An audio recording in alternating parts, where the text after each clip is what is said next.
క్రైస్తవుల దైవం యేసుక్రీస్తు సిలువ వేయబడిన రోజు గుడ్ ఫ్రైడేనే పట్టణంలోని పలు చర్చిల్లో భక్తి శ్రద్ధలతో ఘనంగా జరుపుకున్నారు. ఈ సందర్భంగా ఆయా చర్చిల్లో మత గురువుల ఆధ్వర్యంలో ప్రత్యేక ప్రార్థనలు నిర్వహించారు. పట్టణంలోని హోలీ ఫ్యామిలీ క్యాథడ్రల్ చర్చిలో శుభ శుక్రవారాన్ని పురస్కరించుకుని ప్రత్యేక ప్రార్థనలు చేశారు. యేసు మానవాళికి అందించిన దివ్య సందేశాన్ని చర్చి ఫాదర్ వియోని మాథ్యూ వినిపించారు. భక్తులు యేసు త్యాగాలను స్తుతిస్తూ భక్తి గీతాలు ఆలపించారు. అంతకుముందు ఉదయం పట్టణంలో భారీ శాంతి యాత్ర చేపట్టారు.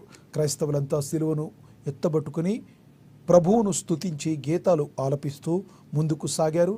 ఈ సందర్భంగా కరుణామయుడైన యేసు సిలువను మోయడం, సైతానులను ఆయన కొరడా దెబ్బలతో హింసించిన ఘట్టాలను ఆయా యశాధారణలతో యువకులు కళ్లకు కట్టారు.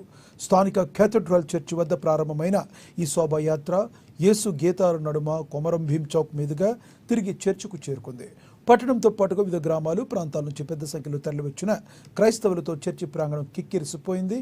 యేసు దేహాన్ని చాలిస్తూ మానవాళికి ఉద్బోధించిన 7 ప్రవచనాలను ఈ సందర్భంగా చర్చి ఫాదర్ వారికి వినిపించారు.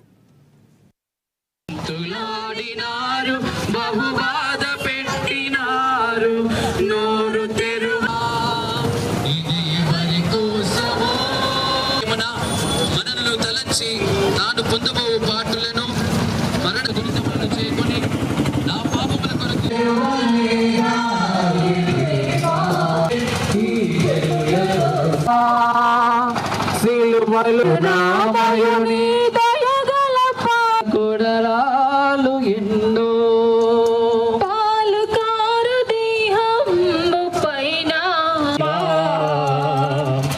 మేలైనగా మీ తిరుసిలువ చేత లోకమును రక్షించుదురే.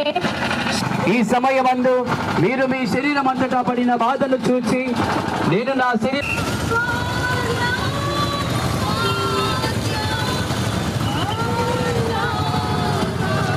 మార్గమందు